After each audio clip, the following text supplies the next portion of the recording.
Assalamualaikum warahmatullahi wabarakatuh. Halo anak-anak hebat di seluruh Indonesia. Hari ini ketemu lagi bersama saya. Kita akan belajar mengenai mekanisme peredaran darah. Ya, jadi yang pertama kita ulangi kembali. Sistem peredaran darah pada manusia bisa kalian lihat pada gambar berikut ini.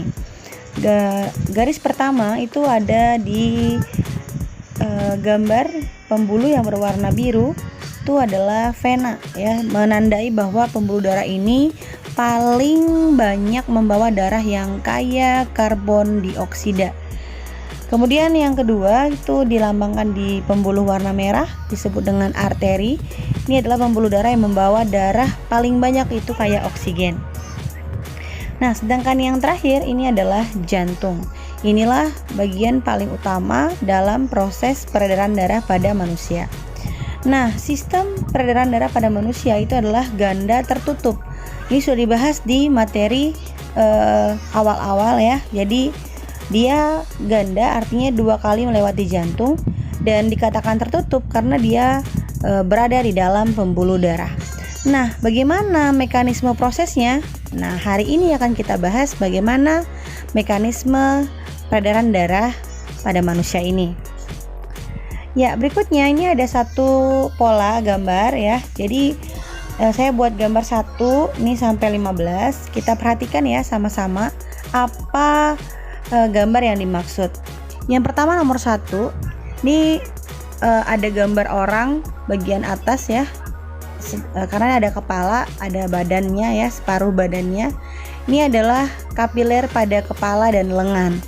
Jadi seluruh kapiler yang ada di kepala dan lengan tuh kita gabungkan di gambar 1 ini, ya.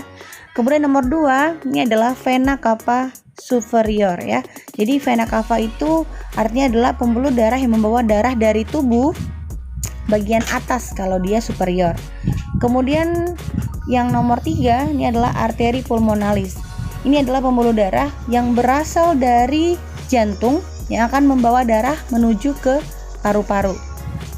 Biasanya ini adalah darahnya itu masih kaya karbon dioksida, ya.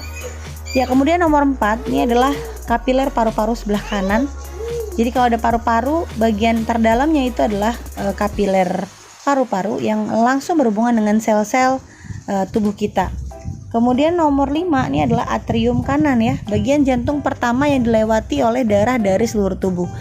Nama lainnya adalah serambi kanan. Kemudian nomor 7, ini adalah gambar ventrikel kanan. Nomor 6 dulu, ya, maaf, ya. Jadi nomor 6 ini adalah ventrikel kanan. Ini adalah bagian jantung kita yang kedua, sambungan dari atrium kanan.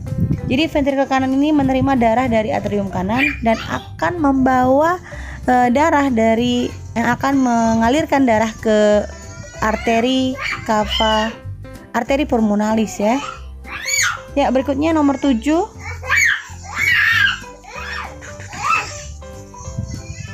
vena cava inferior, ya. Ini adalah pembuluh darah dari tubuh yang membawa darah kaya karbon dioksida dari bagian tubuh bawah, ya. Kemudian nomor 8, kapiler perut dan kaki. Ini digabungkan, ya, semua yang bagian bawah itu sampai ke perut itu adalah kapiler perut dan kaki. Kemudian nomor 9, ventrikel kiri. Ini adalah bagian jantung yang mengalirkan darah ke seluruh tubuh dibantu oleh pembuluh darah arteri terbesar, ya. Nanti kita lihat apa yang di mana gambarnya. Nah, ini, ya, pas sekali. Nomor 10 adalah aorta. Aorta ini adalah pembuluh darah arteri paling besar yang membawa darah dari jantung ke seluruh tubuh. Kemudian atrium kiri, ya. Ini atrium kiri adalah bagian jantung yang menerima dari darah dari vena cava, vena pulmonalis yang akan membawa darah ke bagian ventrikel kiri, ya. Nomor 12, vena pulmonalis ini membawa darah dari paru-paru menuju ke jantung, ya. Ya. Kemudian ini nomor 13, kapiler paru-paru kiri. Jadi paru-paru kita itu ada sepasang, kanan dan kiri dibagi menjadi 2 gelambir dan 3 gelambir, ya. Kemudian nomor 14 ini adalah arteri pulmonalis. dia punya lengkap ya, kanan kiri punya masing-masing arteri pulmonalis. Kemudian aorta nih, aorta yang menuju ke bagian superior, bagian atas ya. Kemudian yang berikutnya saya sudah rangkum bagaimana peredaran darah besar atau sistemik.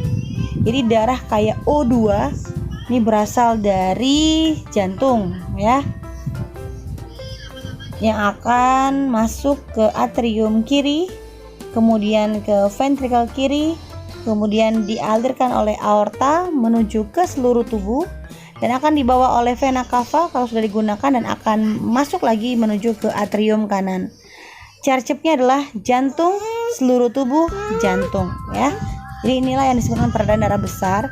Mengapa disebut besar? Karena tujuannya itu sangat jauh ya. Jadi dari jantung ke semua bagian tubuh, sehingga dia dinamakan peredaran darah besar, oke, atau sistemik. Kalau ada pertanyaan boleh ya tinggalkan di kolom komentar. Berikutnya ini adalah peredaran darah kecil atau pulmonalis. Mengapa kecil? Karena jaraknya dekat ya, karena kawasan yang dilaluinya itu sangat sedikit. Dan mengapa pulmonalis? Karena ini hubungannya dengan paru-paru ya. Kita mulai dari yang pertama. Darah kaya CO2 ini berasal dari seluruh tubuh ya. Kemudian masuk dialirkanlah oleh vena cava masuk ke atrium kanan, bagian jantung pertama ini. Kemudian menuju ke ventrikel kanan, dibawa oleh arteri pulmonalis ke pulmo ya. Siapa itu pulmo? Ya pulmo itu adalah paru-paru ya. Kemudian akan dialirkan oleh vena pulmonalis menuju ke atrium kiri.